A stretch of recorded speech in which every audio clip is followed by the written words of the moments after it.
Selamat berjumpa kembali Bapak Ibu, Saudara-saudari umat beriman terkasih dalam Tuhan. Selamat berakhir pekan pada hari Sabtu tanggal 2 Maret 2024. Saya Magus CSSR mengajak saudari-saudara hari ini merenungkan kutipan Injil Lukas bab 15 ayat 1 sampai 3, dilanjutkan ayat 11 sampai 32. Kita mendengarkan sabda Tuhan dalam nama Bapa dan Putra dan Roh Kudus. Amin. Para pemungut cukai dan orang-orang berdosa biasa datang kepada Yesus untuk mendengarkan Dia. Maka bersungut-sungutlah orang-orang Farisi dan ahli-ahli Taurat, katanya, Ia menerima orang-orang berdosa dan makan bersama-sama dengan mereka. Maka Yesus menyampaikan perumpamaan ini kepada mereka. Ada seorang mempunyai 2 anak laki-laki.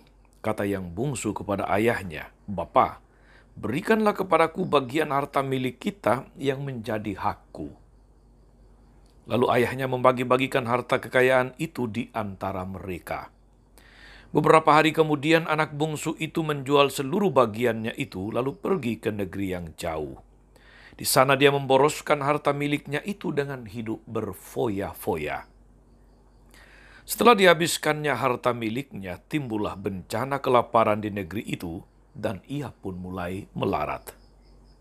Lalu ia pergi dan bekerja pada seorang majikan di negeri itu.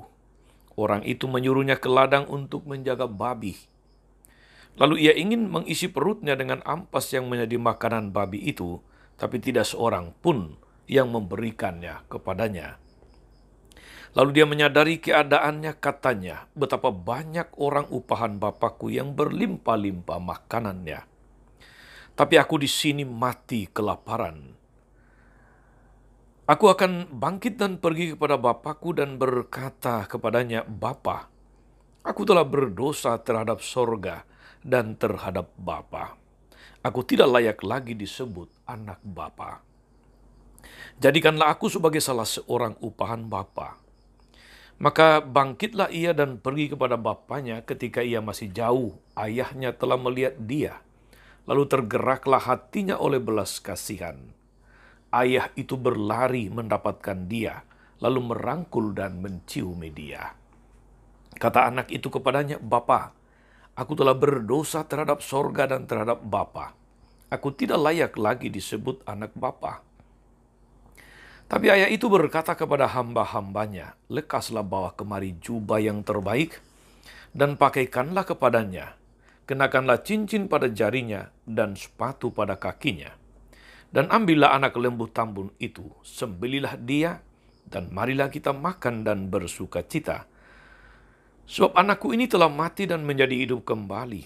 Ia telah hilang dan didapat kembali." Maka mulailah mereka bersukaria. Tapi anak yang sulung sedang berada di ladang ketika dia pulang, dan dekat ke rumah dia mendengar bunyi seruling dan nyanyian tari-tarian.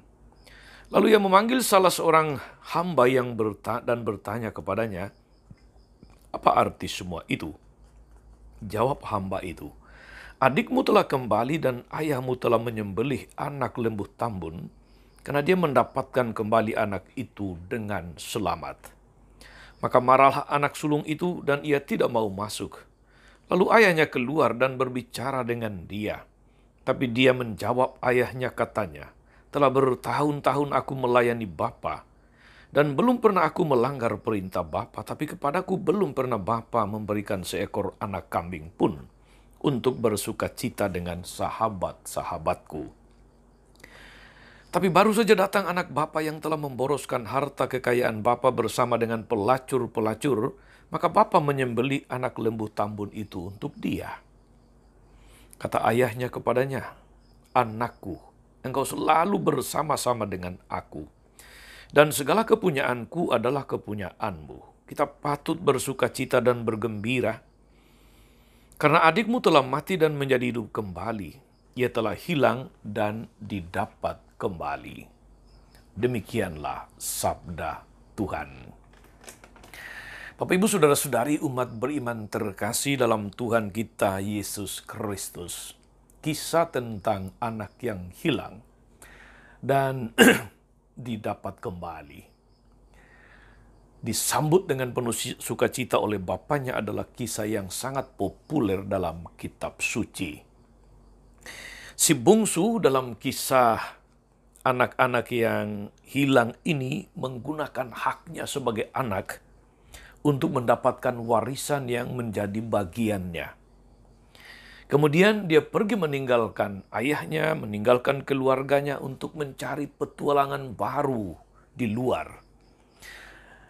Dan hidupnya kemudian mengalami dunia baru.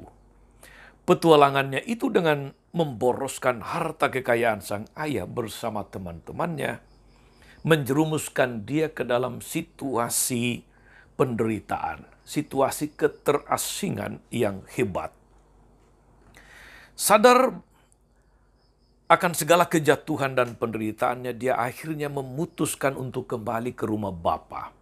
Ada gerakan ingin kembali setelah pergi dari rumah. Itu adalah gerakan pertobatan.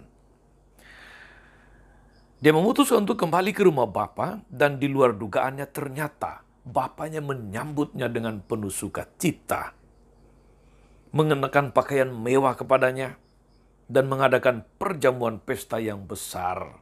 Sebab katanya, anakku telah mati dan menjadi hidup kembali. Dia telah hilang dan didapat kembali. Sungguh sukacita bapak itu menyambut anaknya yang tadi kurang ajar, tapi kemudian menemukan jalan pertobatan, jalan kembali. Sebaliknya saudara-saudari yang terkasih dalam Tuhan, anak sulung yang dipandang sebagai anak yang baik, anak yang patuh, anak yang taat setia, tidak pernah melawan perintah Bapa dan suka bekerja keras, ternyata juga menyimpan sikap cemburu, marah, iri hati, dan pendendam. Dia menutup diri terhadap undangan Bapa masuk ke dalam perjamuan pesta untuk menyambut adiknya yang telah kembali, bergembira bersama atas keselamatan adiknya atau pertobatan adiknya. Anak sulung ini saudara-saudari mewakili orang-orang Yahudi yang menganggap dirinya baik, menganggap dirinya benar di hadapan Allah, loyal pada hukum, serta setia menjalankan aturan-aturan keagamaan. Mereka merasa tidak perlu bertobat.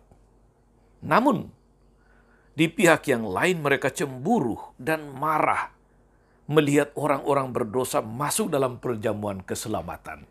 Disinilah kontradiksinya untuk anak sulung.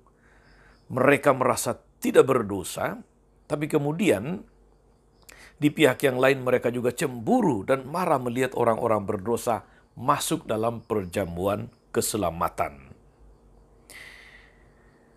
Anak bungsu saudara-saudari mewakili orang-orang berdosa, para pemungut cukai yang tidak taat dan setia kepada Allah, dan merasa diri terbuang dari lingkungan sosial. Memang seringkali katakanlah mereka dijauhkan dari pergaulan, dikucilkan. Baik dalam hidup bersama maupun dalam hidup religius sama saja. Mereka dipandang sebelah mata. Namun mereka terbuka untuk menerima tawaran keselamatan Allah. Tawaran untuk menemukan jalan pulang, yaitu jalan pertobatan tadi. Keterbukaan itulah merupakan prasyarat bagi pertobatan dan rekonsiliasi dengan Allah, di mana mereka mengalami kegembiraan, mengalami diterima kembali, mengalami kehidupan baru yang dipulihkan, yang dilambangkan dengan pesta perjamuan di rumah Bapa. Saudari-saudara umat beriman terkasih dalam Tuhan, Paus Fransiskus dalam Misericordia Vultus, artinya wajah kerahiman Allah, dia mengatakan Allah itu seringkali tidak menunda-nunda kalau Allah itu seringkali menunda-nunda kalau hendak menghukum manusia. Namun kalau Allah hendak memberkati dan mengasihi manusia, dia melakukannya di saat itu juga.